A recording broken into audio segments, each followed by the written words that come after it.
La noche había caído sobre Guanajuato como una manta pesada, cubriendo las calles empedradas con un silencio inquietante. El autobús de la línea foránea entró lentamente a la ciudad, iluminando con sus faros los túneles estrechos y húmedos, donde las paredes de piedra parecían cerrarse sobre los pasajeros. Luis Mendoza, periodista de investigación, miraba por la ventana con atención, tratando de absorber cada detalle. No estaba ahí por casualidad. Venía siguiendo una pista sobre una serie de desapariciones que, según su fuente anónima, las autoridades habían ignorado por completo. En la terminal, el olor a café viejo y a gasolina lo recibió como un golpe de realidad. La luz de los focos era débil, y las sombras parecían moverse por los rincones. Mientras recogía su maleta, sintió una mirada fija. Un hombre de gorra negra y chamarra oscura, recargado en una columna, lo observaba sin parpadear. Luis fingió no notarlo, pero el corazón le latía más rápido. Tomó un taxi hasta el centro histórico. El chofer apenas hablaba, y cuando Luis intentó hacerle una pregunta sobre la ciudad, solo obtuvo una respuesta evasiva. Aquí todos nos conocemos, y todos sabemos cuando alguien no es de aquí. El hotel estaba en una casona antigua, con un patio central iluminado por faroles. La recepcionista, una mujer de mediana edad con rostro amable, le entregó la llave con una sonrisa que duró apenas unos segundos. «Señor Mendoza, ¿usted viene solo?», preguntó, con un tono casi susurrante. «Sí, ¿por qué?». «No, por nada», respondió, desviando la mirada hacia el libro de registro. La habitación olía a madera vieja y humedad. Mientras acomodaba sus cosas, notó un sobre blanco sobre el escritorio, con su nombre escrito a mano. Lo abrió con cuidado. Dentro había una hoja con letras recortadas de revista, formando una frase inquietante. «No confíes en nadie. Ya saben que estás aquí». Luis sintió un escalofrío. No había publicado en redes su ubicación, no había avisado a nadie más que a su editor. ¿Cómo podían saberlo? Se asomó por la ventana. En la esquina, bajo la luz mortecina de un poste, el mismo hombre de la gorra lo observaba, fumando. Esa noche, mientras las campanas de la iglesia cercana marcaban la medianoche, Luis comprendió que ya estaba dentro de algo mucho más grande de lo que había imaginado. A la mañana siguiente, Guanajuato parecía una ciudad completamente distinta. El bullicio de turistas y estudiantes llenaba las calles, y los cafés estaban repletos. Pero para Luis, la sensación de estar vigilado no se había ido. Decidió comenzar por el Mercado Hidalgo, un edificio imponente de hierro forjado. Caminó entre puestos de artesanía y especias, preguntando discretamente por las desapariciones. Una anciana vendedora de dulces lo miró con atención. «Usted no debería andar preguntando de esas cosas, joven. Aquí, el que pregunta, termina siendo parte de la historia». Antes de que pudiera responder, ella le deslizó un papel en la mano y se alejó.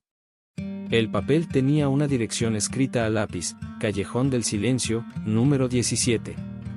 Luis decidió ir, pero el callejón estaba casi oculto entre dos edificios. Las paredes estaban cubiertas de grafitis, y al fondo, una puerta de madera carcomida por el tiempo. Golpeó, y una voz femenina desde dentro dijo: «Está abierto». La mujer que lo recibió se llamaba Isabel.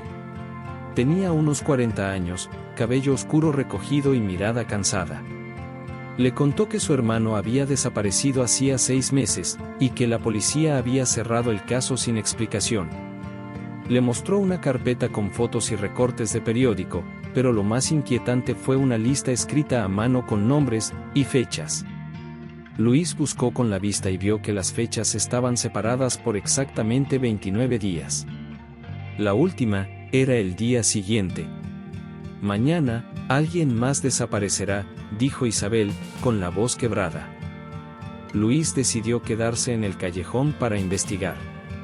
Al caer la tarde, notó que el hombre de la gorra estaba parado a media cuadra, observando la casa de Isabel. Fingiendo una llamada, lo siguió cuando se fue.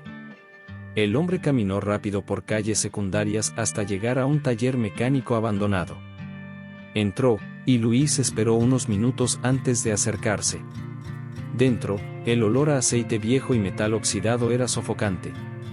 Encontró una mesa con fotografías de distintas personas, todas recortadas de algún documento oficial. Entre ellas, la de Isabel, y la suya propia. No tuvo tiempo de reaccionar. Escuchó pasos detrás de él y una voz firme.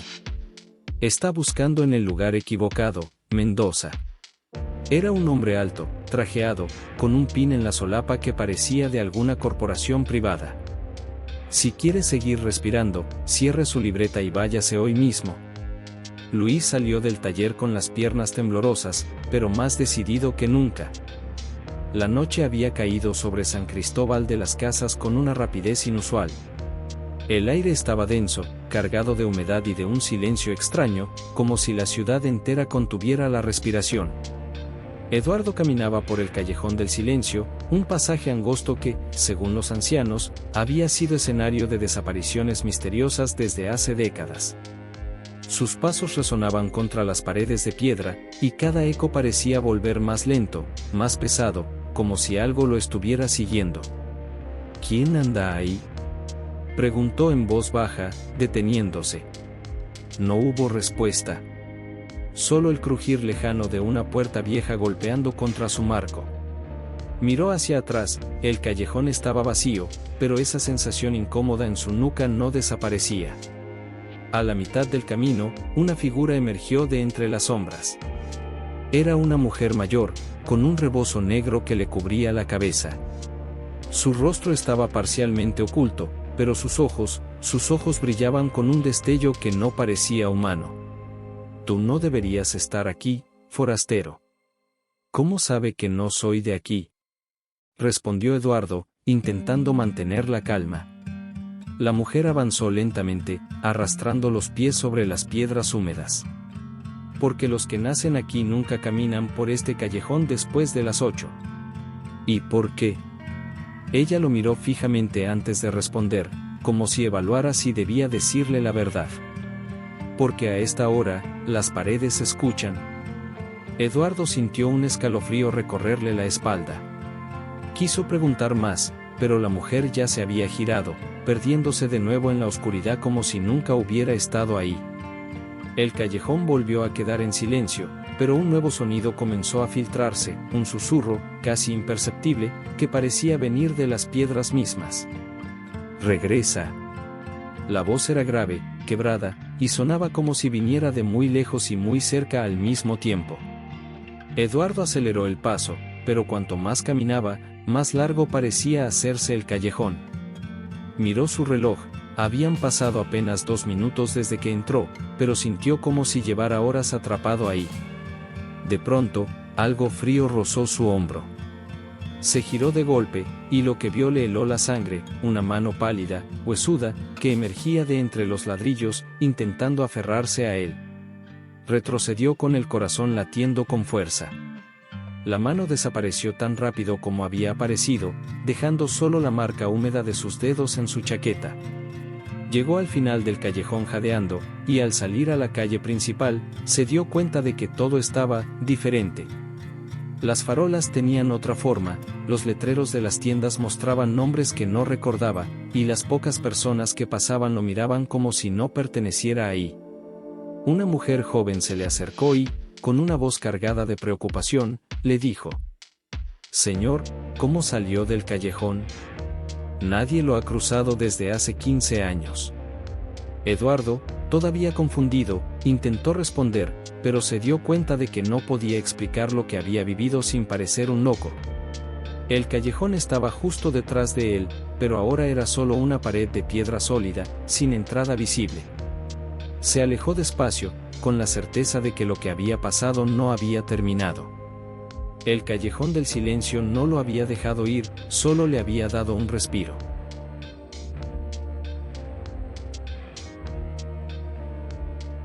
La noche en las afueras de Comitán se presentaba extrañamente tranquila, pero Eduardo ya había aprendido que en Chiapas, la calma a veces es solo la antesala del peligro.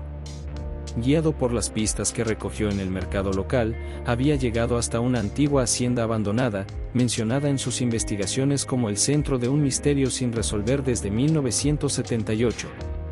El portón de hierro estaba oxidado, y al tocarlo, produjo un chirrido tan agudo que hizo que un par de murciélagos salieran disparados hacia la oscuridad. Eduardo tragó saliva, empujó el portón y entró, sintiendo como el aire dentro del lugar se volvía más frío, casi irrespirable.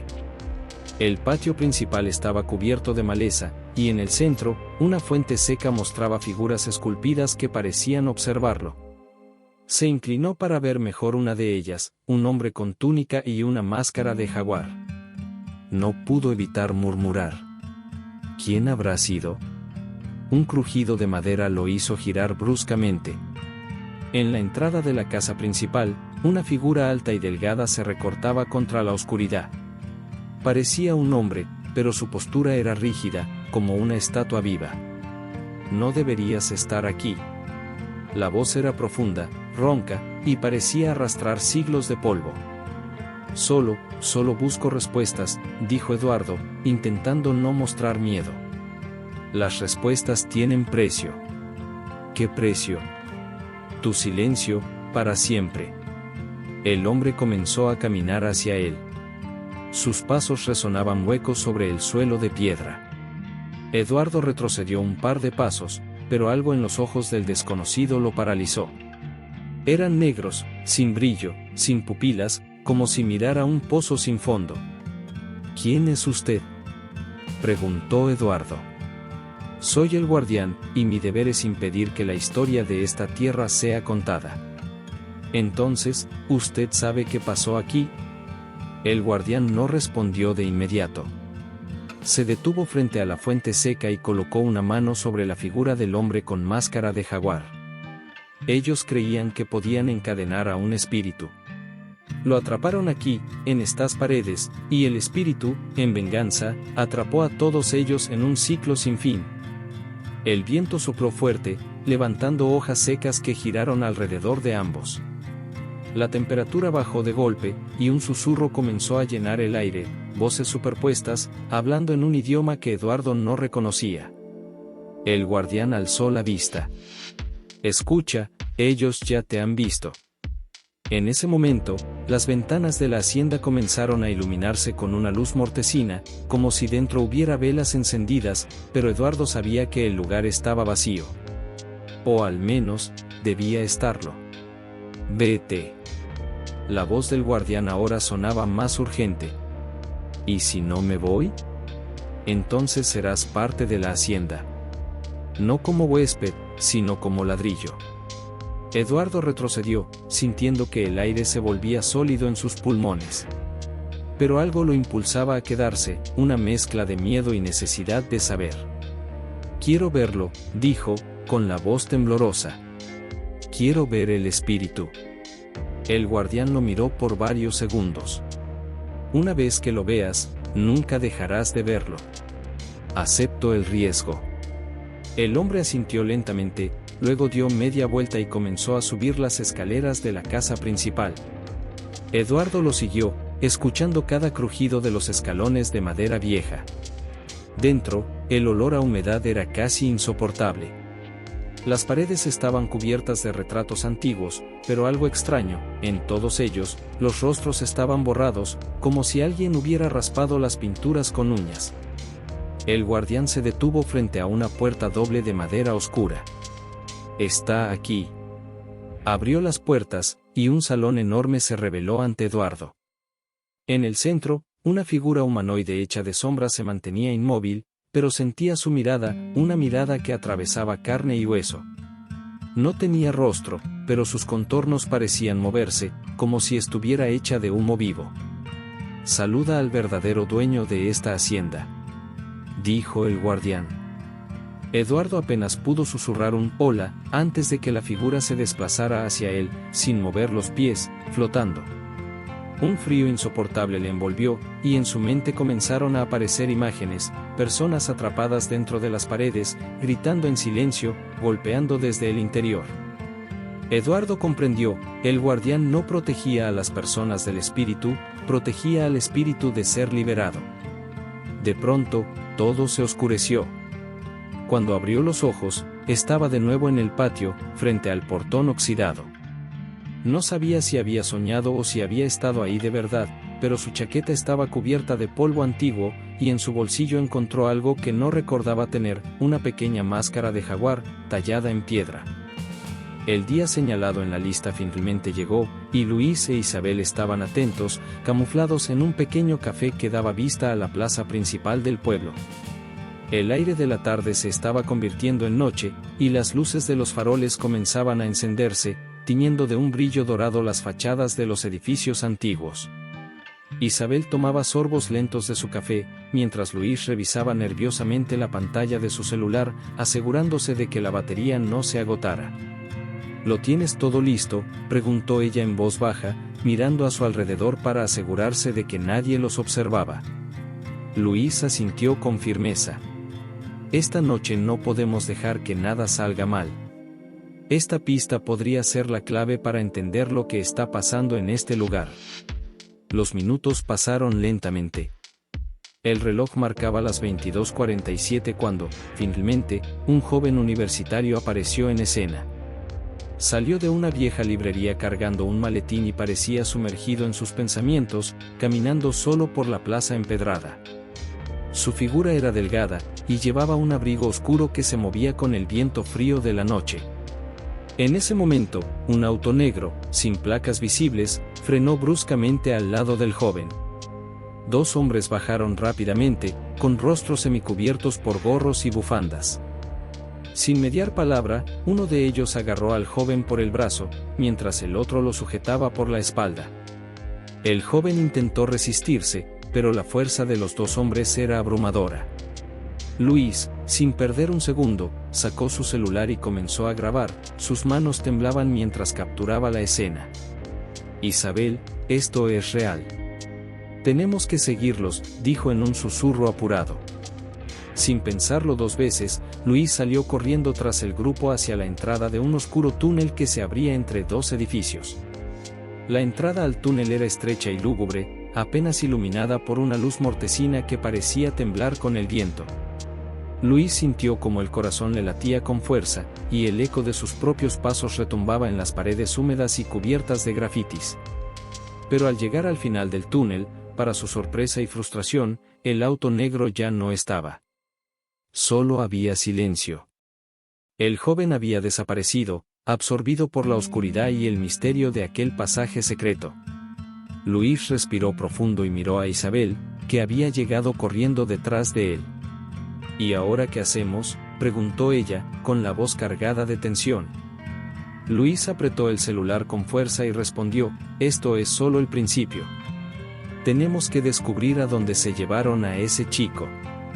No podemos dejar que esto quede impune.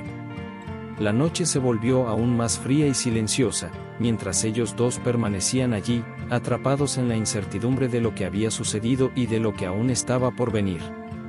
Luis estaba sentado en la pequeña habitación de su apartamento, con la luz tenue de la lámpara iluminando la pantalla de su computadora portátil. Había pasado horas revisando una y otra vez las grabaciones que había hecho durante la noche de la cita. Sus ojos cansados pero determinados no perdían detalle alguno. Fue entonces cuando algo llamó su atención. En uno de los videos, justo cuando el auto negro desaparecía en el túnel, Luis notó una compuerta lateral oculta, apenas visible entre las sombras. No figuraba en ningún mapa que él conociera, ni tampoco en los planos antiguos que había consultado. Luis respiró hondo. Esto cambia todo, murmuró para sí mismo. Sabía que debía investigar más, pero no podía hacerlo solo. Decidió llamar a su contacto en la prensa local, Mariana, una periodista valiente y perspicaz que había colaborado con él en otros casos. Mariana, necesito tu ayuda. Encontré algo en las grabaciones, un acceso secreto en el túnel, le explicó con voz baja y urgente por teléfono. ¿Un acceso secreto?, respondió ella, con el tono cargado de curiosidad.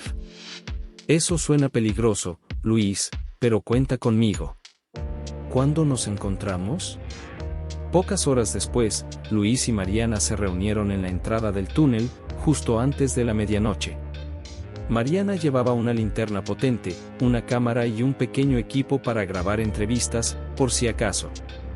Luis, además de su celular, llevaba una mochila con herramientas básicas y algo de agua. Avanzaron cautelosamente por el túnel, atentos a cada sonido y sombra que les rodeaba. Finalmente, llegaron a la compuerta que Luis había visto en el video. Estaba cerrada con un candado oxidado, pero tras unos minutos, Mariana sacó un juego de ganzúas y, con habilidad, logró abrirla. Al otro lado, un pasadizo estrecho y húmedo los esperaba. El aire era pesado y olía a humedad mezclada con algo más, a rancio, a metal, a misterio. Con las linternas encendidas, siguieron el sendero que descendía lentamente. Luego, la oscuridad se abrió a una amplia bodega subterránea. Allí, entre sombras y haces de luz, comenzaron a distinguir figuras inquietantes, jaulas metálicas, algunas con ropa rasgada dentro, documentos esparcidos sobre mesas, cajas apiladas con pasaportes y otros papeles falsificados. Mariana no pudo contener un suspiro de horror. Esto es una operación de tráfico de personas, dijo, con voz entrecortada. No es solo Guanajuato, esto es solo una parada en una red mucho más grande. Luis miró fijamente las jaulas, el frío recorriéndole la espalda. Tenemos que informar a las autoridades, dijo. Pero también necesitamos pruebas sólidas. Si esta red es tan grande, puede que estén observándonos. Mariana asintió. Sacó su cámara y comenzó a grabar todo con cuidado, haciendo tomas detalladas de los documentos y del lugar. De repente, un ruido seco resonó desde el fondo de la bodega. Ambos se quedaron paralizados, las linternas temblando en sus manos. Algo o alguien se movía en la oscuridad. Luis y Mariana se miraron, conscientes de que aquella noche apenas había comenzado su verdadero peligro. Luis estaba en su apartamento, rodeado de papeles, fotos y grabaciones que documentaban cada paso de la oscura investigación. Después de semanas de trabajo incansable y noches sin dormir, finalmente había terminado el artículo que revelaría la verdad oculta bajo las calles de Guanajuato. Cada palabra era un golpe contra el silencio cómplice que mantenía la ciudad atrapada en la sombra. Pero antes de poder enviarlo a la prensa, recibió una visita inesperada. La puerta sonó con un golpe seco. Luis abrió, y allí, parado en el umbral, estaba un hombre de traje impecable, con mirada fría y calculadora. No había tiempo para preguntas. «Puede escribir lo que quiera, Mendoza», dijo el hombre con voz firme y sin un ápice de emoción, «pero piense bien si quiere vivir para verlo impreso». Luis sintió un frío helado recorrer su espalda. La amenaza era clara y directa, y no necesitaba más palabras. El hombre se giró y desapareció tan rápido como había llegado, dejando tras de sí un silencio pesado que invadió la habitación. Esa misma madrugada, Luis dejó Guanajuato. No fue una escapatoria fácil, llevaba consigo solo lo esencial y un corazón lleno de incertidumbre. Isabel, por su parte, decidió quedarse, comprometida a ayudar a las familias afectadas desde la sombra, lejos de los focos y las amenazas. «Prometo que seguiré luchando», le dijo Isabel en la estación de autobuses, con lágrimas contenidas. «Pero tú debes cuidarte». Luis asintió, comprendiendo que esa era la única manera de protegerse y proteger a quienes amaba. El artículo nunca fue publicado. En lugar de eso, Luis guardó todos los archivos, videos y documentos en una caja fuerte escondida, esperando pacientemente el momento adecuado para actuar, para revelar la verdad sin poner en riesgo a nadie. Los días pasaron, y nadie fue arrestado. Las autoridades parecían mirar para otro lado, como si el problema no existiera. En Guanajuato, la vida continuaba bajo su manto de aparente normalidad. Pero cada noche, cuando las campanas de la iglesia marcaban la medianoche, un nuevo silencio caía sobre la ciudad. Un silencio que hablaba de desapariciones, de secretos enterrados y de una amenaza que aún acechaba en las sombras. Luis, desde lejos, recordaba con dolor aquella última noche en la plaza, y se preguntaba cuántas otras historias como la del joven universitario quedaban sin contar. El silencio era, a veces, el precio más caro que se podía pagar.